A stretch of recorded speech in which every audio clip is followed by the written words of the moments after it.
Hello, my dear students. A very good day to all of you. So today we'll be covering a very important topic, that is the temporomandibular joint ankylosis. Now, before we talk about ankylosis, a little bit about the temporomandibular joint. As you all know, as the name suggests, it's basically a joint which is formed between the temporal bone, temporo, that is the glenoid fossa, which is a small concavity in the temporal bone, and the mandible.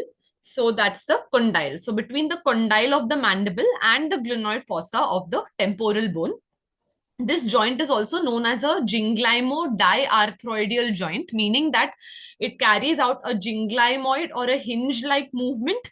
It is diarthroidal, arthros meaning joint, di because there are two joints, the right and the left joints, which are joined by the mandible. So a diarthroidal joint, and it is also known as the craniomandibular articulation because it's an articulation between a cranial bone, a bone of the cranium, that is the temporal bone, and the mandibular bone by the condyle.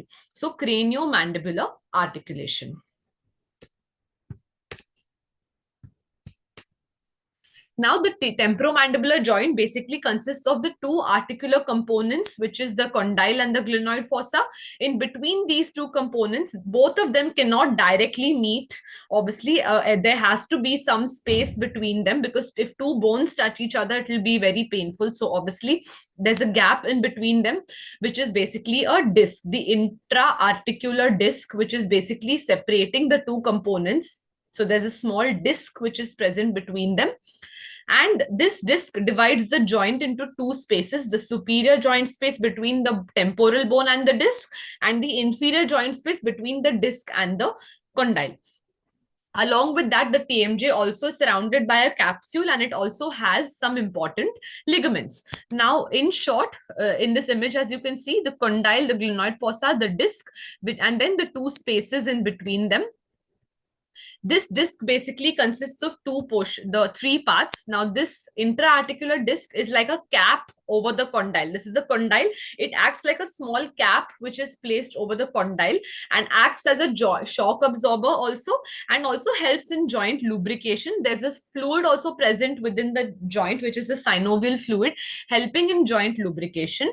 Now, this disc has basically the anterior band, the intermediate zone, and the retrodiscal tissue. This intermediate zone is where the two ends, that is the condyle and the glenoid fossa, they meet each other, and the area present just between their meeting points is the intermediate or the thinnest part of the disc.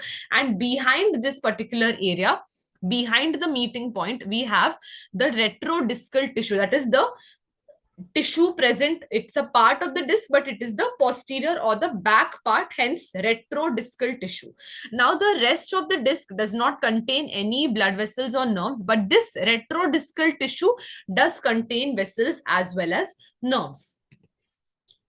Now, what do you mean by TMJ ankylosis? Now, ankylosis basically means in Greek stands for stiff joint. So it basically, now you must have heard the term ankylosis when we speak about tooth ankylosis, wherein the roots get fused with bone. There's a tooth ankylosis, and then you're unable to perform the tooth extraction procedures. So basically, similarly, in TMJ also, there's a process called ankylosis, wherein what happens is that these two components of the joint, which should normally have the separation by means of the disc, and there should be these spaces present between them, but due to some reason, these spaces are lost, and there is a union of the two parts of the disc, that of the joint, that is the condyle and the temporal bone. They fuse together. Either there is a fibrous union of the two or a bony union of the two. Now, remember, whatever movements we are able to carry about, mouth opening, closing, it's because of these spaces and our masticatory muscles. But if this space is lost and the two ends get fused together, obviously the patient will be unable to open his mouth due to the fusion. So basically, this condition is known as TMJ ankylosis. Most common cause of ankylosis is trauma. That is the reason why, if there is any fracture in the condyle, now what happens? If the patient has had a fall, it might be a very small fall. Maybe the child was riding a cycle and had a small fall, but it was not really causing too much problem, so they never got it checked. Now children fall all the time, we don't take them to the doctor every time, but due to a small fall there might have been a fracture which has occurred or a kind of concussion injury to the condyle. So that is the most common cause of this ankylosis. Forceps delivery at birth, initially in olden days, to deliver the child out of the womb of the mother, a forceps was placed over the bilateral condyles of the baby and the baby was pulled out. But these forceps would also injure the condyle and they would get into this condition of ankylosis. And remember, ankylosis won't happen immediately. Over a period of time, slowly, the mouth opening goes on reducing. And that's when they notice that, yes, there's something wrong with the joint. Due to direct or indirect trauma, there could be hemarthrosis, that is even a small amount of bleeding around the joint. Bleeding will occur, the blood will clot, the clot will slowly mature and start ossifying and form bone, and it would result in ankylosis. Sometimes the second most common cause would be infections. In children, infections are very common. They are prone to recurrent ear infections, infections of the parotid gland, tonsillitis. Now ear, nose, throat, all connected, so obviously any infections would enter into the ear, and then obviously the joint is right there. So this infections, whenever there's infection, there is a lot of bone dense bone formation which occurs as a result of the systemic infection, as a way of protecting your body from further spread of the bacteria or viruses. So that could also result in ankylosis. Inflammations of the joint, such as rheumatoid arthritis, septic arthritis, infective inflammations of the joint, other systemic conditions, not just infections localized to the head and neck region, but even systemic diseases common in children like smallpox, scarlet fever, that could also result in ankylosis. Rare causes like measles and polyarthritis. So these are all the common etiological factors. Now remember one thing, TMJ ankylosis is more commonly seen in children as compared to adults. What is the reason for that? One being that now we all know that our condyle of the mandible, if you remember orthodontics, the theories of growth, the theory of growth states that the cartilaginous points in our body are our growth centers. Whatever growth happens in our body happens from these cartilaginous centers. And a very important cartilaginous center in our face is the condyle, because your condyle is covered by a cartilage. So now, if there is an injury to the condyle and a disruption of the condylar cartilage, it is definitely going to affect the growth. And that is why they come with a severely atrophic mandible in case of ankylosis, because the cartilage has been lost and there is a fusion that has occurred. So remember one thing, in children, if you see the condyle, it's very stout and thick, but in adults our condyle is very, like, it has a broad head and then it narrows down into a condylar neck. So usually as an adult, if you have a condylar injury, usually the fracture occurs in the region of the condylar neck, because that is the thinnest part of the condyle. But this neck usually is outside the capsule. This is basically the circle indicates the capsule of the TMJ, which I spoke about. So here we are, in adults, our fractures normally happen at the neck, which is outside the capsule. So extracapsular fractures occur. So even though the fracture occurs, it's outside the confines of the TMJ capsule. So it might not affect the joint spaces much. But in children, there's no such concept of a thin neck. Fractures usually occur in the region of the head only, because there's no thin area, it's just like one stout condyle. So usually they suffer from intracapsular fractures. Now this intracapsular fractures, basically, which are occurring within the confines of capsule, whenever this fracture occurs, what will happen? There'll be a breach in the cartilage, breach in the bone, there will be bleeding, there will be hemarthrosis. All of that is going to result in fibrosis of the joint, and eventually this fibrosis, if not treated at that moment, is going to mature. There'll be remodeling which will occur, and then there'll be bone formation. That is why in children, these kinds of ankylosis, TMJ ankylosis that you speak about, usually happens due to a trauma which has occurred to the patient during childhood. So usually you will see children of the age of 8 to 12, 13, they'll be coming to you with this condition because they must have had a fall when they were around maybe 3 years old, 5 years old. So whenever you take their history, they'll tell you that yes, they did have a small fall. They might not even recall the fall, but yeah, they might tell you that yes, there was a fall, but at that time nothing was done. Like, we had just iced the area, put medications, and then she was fine. But later on, the mouth opening started reducing. Obviously, children have a higher healing and turnover rate also as compared to adults. So that is why we see this happening in children. And of course, the second point that I mentioned is the point of cartilage. Cartilage is your growth center. If cartilage is lost, it's not going to grow. So even though they are growing elsewhere, this particular part is not going to grow, and then they'll come with a severely atrophic or a retrognathic mandible. So now this can either be unilateral or a bilateral ankylosis. In unilateral ankylosis, what will you see? Obviously, there'll be asymmetry because one side of the mandible will not grow. So obviously the mandible and chin will deviate to that side. The other side has grown normally, so it will deviate to the affected side. There'll be receded chin, hypoplastic mandible. Condylar movements will be absent. Mouth opening will be either nil or very, very minimal. If it's bilateral, then you will see this typical bird face deformity because both sides there's ankylosis and the entire mandible is completely retruded with an almost absent chin. There might be an anterior open bite. The patient's oral hygiene will be very poor because due to the limited mouth opening and because of this mandible which has not formed, but your teeth are erupting, there won't be space for teeth eruption. There'll be impacted teeth or severely crowded teeth. So there'll be very poor oral hygiene. Malocclusion. And now remember, the maxillary growth follows mandibular growth. So if the mandible is not growing, even the maxilla eventually will not grow that much. Because if you again remember ortho, maxillary growth also depends on the mandible. So there are a number of classifications of ankylosis. One is fibrous ankylosis and bony ankylosis. Then we have the unilateral and bilateral. Then we have the Sohany's classification. So in type 1, it's an initial stage of ankylosis where there is a flattening of the condylar head that can be appreciated, and there is a fibro adhesions which are formed around the joint. It is in the fibrous stage, but there might not be that much of limitation in the mouth opening. But yes, once the fibro adhesions form, it's going to become difficult. In type 2, again, the head has become flat or misshapen, but still you can identify that, okay, this is a condyle. Okay, now as we go into type 3, you can see that there is a bony block or bridge which is formed across the ramus of mandible and the arch. So the bony bridge has started to form. It's gone into bony ankylosis. And in type 4, it is completely here. As you can see, it's only on the medial aspect, on the lateral aspect, and there's a little bit of formation on the medial aspect. But in type 4, the bony block is so severe that entirely it is joined up the condyle and the articular eminence and the glenoid fossa.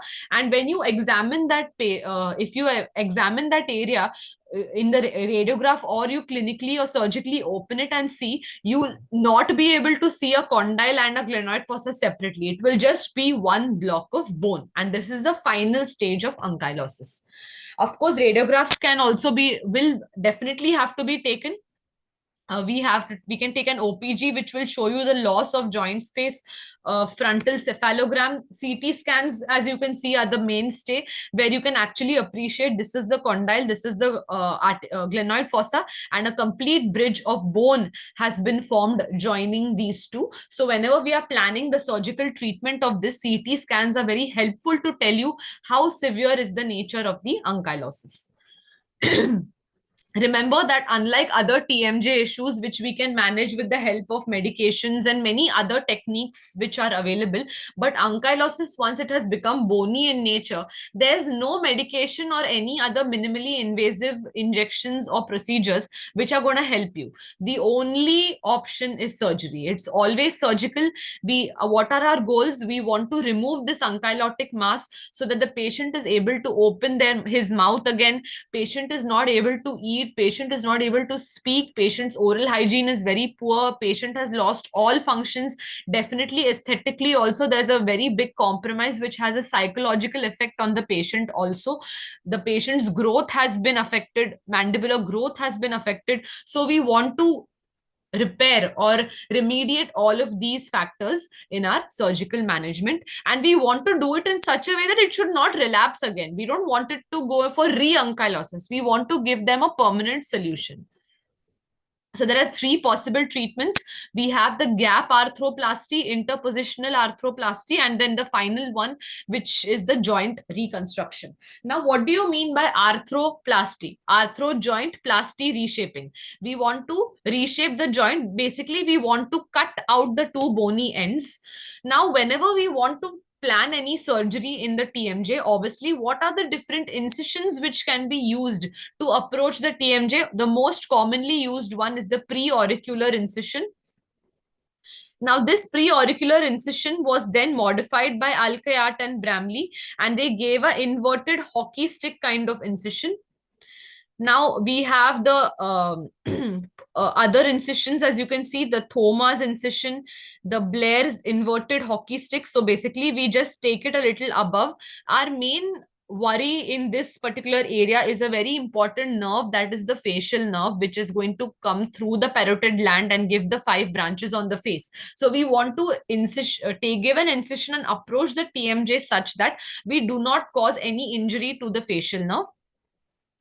Now, other incisions can also be given. We have the intraauricular end oral, we have post-auricular, we have the post-ramal behind the ramus of the mandible.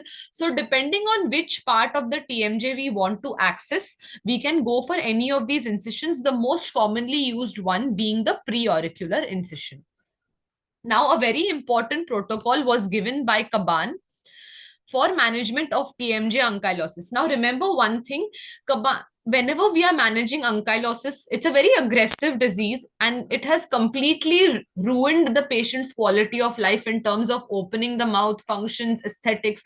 So we have to go very aggressively to manage this. And remember, your job is just 50%. 50% is the patient's job to make sure that they maintain that area properly, because if they again do not exercise well, once you've removed this ankylotic mass, if they don't do their physiotherapy and mouth opening exercises well, it will definitely relapse. So the main two goals of Caban's protocol is we need to go for an aggressive resection, early mobilization after surgery, very early, within 24 hours we have to start telling the patient to start their early mobilization and physiotherapy and mouth opening exercises. So now his protocol says what? Do an aggressive resection, expose the TMJ and this entire ankylotic block of bone, resect it, cut it and remove it out. We might have to remove the coronoid process on the affected side, definitely, because that is also going to help in further enlarging your mouth opening. Now, once you've done these two things, even then, now suppose it's a unilateral ankylosis, right side you've removed the ankylotic mass, you've removed the coronoid. Then once you open the patient's mouth, if it is still not opening beyond 30 to 35 mm, you're not getting 35 mm, it is still below that, then go to the other side, and even on the opposite side you have to remove the coronoid process. Now once you've removed the ankylotic mass, you need to line that area, you need to create a disc, right? You cannot just leave it open like that, you need to create a disc. Either you can find the native disc in that, once you remove the mass, if the disc is still intact, you can just replace it and close it, or either take a muscle or line the joint with the muscle and then reconstruct this area. So usually we need to put a graft there, right? We cannot just leave it as a gap. So now If we remove the ankylotic mass and just leave it as a gap, what is going to happen? Later on, after some time, these two cut ends will again start touching each other and again cause a re-ankylosis. So we need to reconstruct that area, create a new joint. How do we do that? We can, the most commonly used technique in children is usage of the costochondral graft, chondral cartilage, costo-rib. So the ribs, our ribs also have a cartilage. So we can take the cartilage from the rib and place it here in place of the disc. Now, why is this very important in children? Because again, cartilage is a growth center. We want their bone to keep growing. We don't want it to stop because already their bone growth has been affected. So we want to put such a graft that will allow for bone growth. So the best way to replace it is by a cartilaginous graft. So that is why this rib graft is very popular in children. Same thing, if the person has come to you in adulthood, they have already lost their growth potential. So there's no point putting a rib graft. Then we can go for other graft materials, like we can take buccal fat, we can take abdominal fat, we can take dermal fat, and we just need to keep it there so that between the two cut ends, they don't keep contacting each other and cause re-ankylosis. So it has to act like a disc. In children, though, we have to go for a cartilaginous graft. This is then followed by early mobilization and aggressive physiotherapy. Immediately, even though it will be painful for the patient, you need to ask them to start with their mouth opening exercises as early, because if they again stay with their mouth closed for many days, it's not going to help. It's going to cause a re-ankylosis, and then your entire procedure will have to be repeated again. So remember, early mobilization and aggressive physiotherapy. Now, just a small note on what do you mean by gap arthroplasty, just to show you some pictures. You can see the via the incision, you raise the flap and you have now exposed the joint. As you can see, this is the ankylotic mass. You cannot notice any condyle, any glenoid fossa. It's all a block of bone.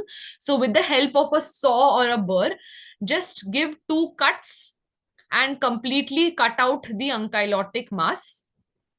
The ankylotic mass is cut out and you can see a gap has been created. Once the mass has been cut out, you can see the patient's mouth opened almost up to 45 mm. Then you just remove the mass, irrigate the area and close it. So you are leaving behind as a gap. You are not putting anything in between them. You're just cutting out the ankylotic mass and closing it. This is known as gap arthroplasty. What did I say? Gap arthroplasty, high chances of relapse or re-ankylosis if we just leave it like that open. Then we can go for interpositional. So basically same procedure is done. Only one step is added. A small graft material is placed in between these two ends. And what grafts can be used? We can use cartilaginous grafts in children. Like I said, we can go for the costochondral sternoclavicular grafts. We can take your temporalis muscle, very commonly used. Why? It's right there. It's in the same area of surgery. You don't need to make an additional surgical opening. From there itself, from the same incision, you can get temporalis and line the joint. You can go for allografts again, like titanium, gold, silastic, acrylic, anything that can be placed there. Again, same thing. Allogenic graft is a foreign body, so there's a chance of your body rejecting it. So that is one disadvantage. But remember, most popularly used in children is the costochondral, which is a cartilaginous graft. In adults, we can go for abdominal fat, dermal fat. You can see fat has been harvested from the abdomen and it is just placed into that gap. So this is one particular thing that can be done. In adults, sometimes this might not be sufficient. If they've come to you too late in age and they are in a very last stage of ankylosis, then the only option would be to go for a complete joint replacement, wherein with titanium and cobalt, chromium, molybdenum, we completely create a new temporomandibular joint as a last resort. And another point, whenever we are resecting the ankylotic mass, there's one artery that we have to watch out for, which is your internal maxillary artery, branch of your external carotid artery, a very close to the joint. So when we are cutting up these ankylotic masses, when it is being cut, we have to be very careful not to injure this artery. So these are some important things to keep in mind: the Caban's protocol, the two terms gap and interpositional arthroplasty, the different graft materials, and that ends our discussion on TMJ ankylosis. Okay, thank you.